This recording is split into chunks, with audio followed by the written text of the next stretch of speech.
Hello, and welcome to This Week in Review. This weekly segment is designed to highlight a few important developments you may have missed this week, what they mean for markets, and most importantly, the potential impact for investors. To stay up to date with our latest market insights, subscribe to our YouTube channel or visit fisherinvestments.com. Now, let's review what happened this week. First, navigating recent market volatility.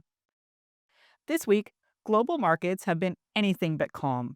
On Monday, stocks surged and oil prices fell following news that President Donald Trump would delay strikes on Iran's energy infrastructure. Since then, stocks have continued to fall, while oil has continued to climb.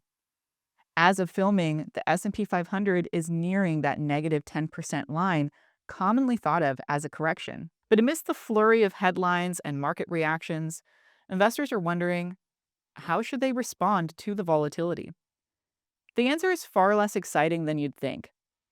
This week's developments are a perfect example of how quickly things can shift. Markets pre-price in worst-case scenarios in one moment. Next, they're rallying on a glimmer of optimism. Let's revisit some recent market downturns to put this into perspective.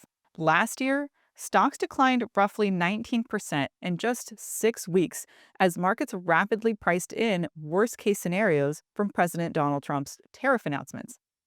Yet, within 3 months, stocks had fully recovered and went on to end the year nicely positive. Even in the case of Russia's 2022 invasion of Ukraine, which many are comparing to today, yes, stocks declined about 25% over a 10-month period, but that was a historically short and shallow bear market, and stocks regained their prior highs only 14 months later. These examples highlight how incredibly efficient markets are at pricing in widely known information almost instantaneously. This means that trying to outsmart the market by making big moves during periods of uncertainty is often a losing game. We believe in times of global uncertainty, markets reward discipline and patience. Long-term investors should stay focused on their long-term financial goals and avoid emotional portfolio moves. Next, flash March PMI readings. This week, March flash purchasing managers indexes, or PMIs, for the US, UK, Eurozone, and Japan were released, offering fresh insights into recent business activity. PMIs are a valuable tool for gauging economic health, and March's readings highlighted some underappreciated strengths across the globe. Despite ongoing concerns about global economic stability, March's flash PMIs continued to signal private sector growth in the US, UK, Eurozone, and Japan.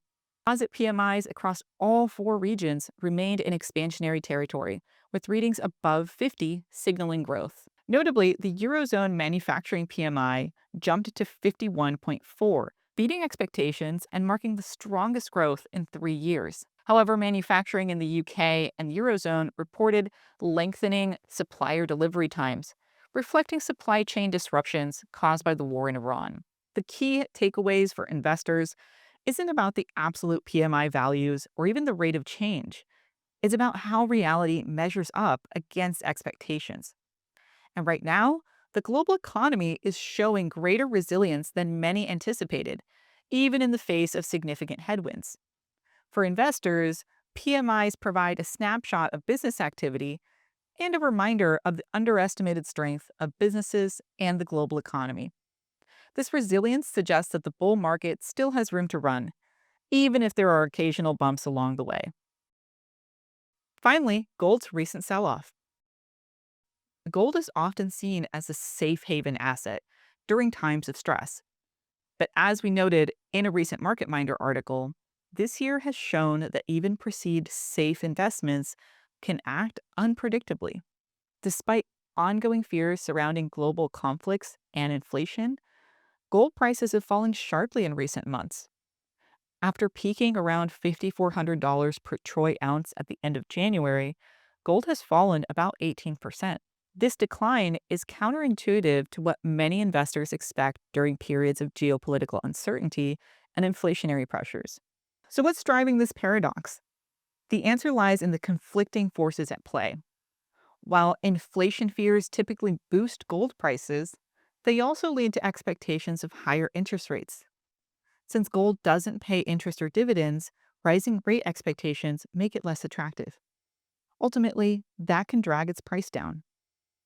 For investors, gold's unpredictable behavior makes it a poor choice for long term investment strategies. Its rapid price swings can tempt investors into the classic mistake of buying high and selling low. Instead, for those focused on reliable long term growth, stocks remain a more effective option in our view. Gold may glitter in the short term, but it's discipline and patience in the stock market that truly pays off over time. That's it for this week. Thanks for tuning in to This Week in Review. If you're looking for more insights, then don't miss our other series, 3 Things You Need to Know This Week, released every Monday. You can also visit FisherInvestments.com anytime for our latest thoughts on markets. Thanks again for joining us, and don't forget to hit like and subscribe.